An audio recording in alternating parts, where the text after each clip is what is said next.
Hello, welcome to the Sloan Zone. Today I wanted to talk about Dracula Untold. You might be like, that movie, it wasn't that good, but I totally disagree with you. I think you're way wrong, and here's why I say you, because a lot of people I talked to did not like this movie. A lot of the reviews I read did not like this movie. I don't understand you people. This is like people who smoke, people who like Trump. There's just a weird thing that our brains are not connecting.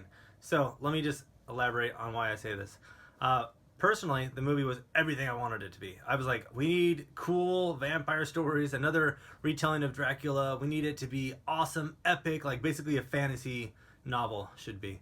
And if I was going to write a fantasy novel about this, I would have written it exactly like that movie did. And that's why I was like, holy cow, when I'm watching this, every minute is perfect. I was working out, by the way, so I'm like, boom, boom, boom, super into it. And, good times. Basically, what happens in the story, for those of you who don't know, is there's a character named Vlad. I forget how you pronounce his last name, but is it like Dracula or Dracula, whatever? And he translated a bit, beginning like the son of the dragon or something like that. And at the end of it, well, I don't want to spoil anything, but he accepts, he accepts it. Spoiler. He accepts that it's the son of the devil. It's kind of one of his lines that, you open it and you close it type things. So really, really cool movie where what happens is the Turkish government comes in and says, your son's going to be part of our army now. And first they kind of want revenge because some of their people have gone missing. We find out it's because of some kind of vampire thing that lives in the hills. And anyway, when they come to take his son later, he doesn't let them. Fighting ensues.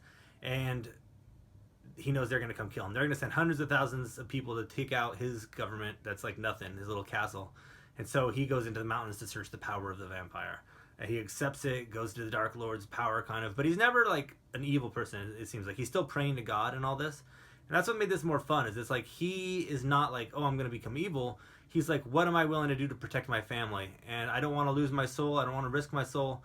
I want to be there for my family. I'm still a God-loving, God-fearing man, all this jazz. And he did it. He basically defended his family until he couldn't anymore. I think I don't want to ruin too much of it, but you get the point.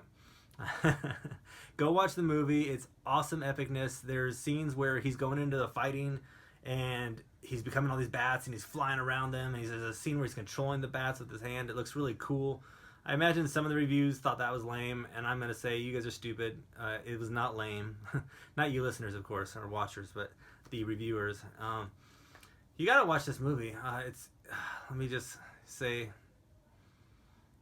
I don't know. I'm trying to think of like any reasons why you wouldn't want to watch this movie, like where it was bad, and it really wasn't. Did you guys see Snow White and the Huntsman? That movie was horrible. The previews looked so cool with some of these scenes they had, and then you go watch the movie, and yeah, those couple moments that happened at the beginning were cool, and then the rest of it was just downhill badness. This movie, however, was the opposite. There's like one or two scenes in the middle where I was kind of like, okay, I see what's going on here. Those scenes being, actually this was towards the end, one where silver, like, since when are vampires allergic to silver? That kind of bothered me.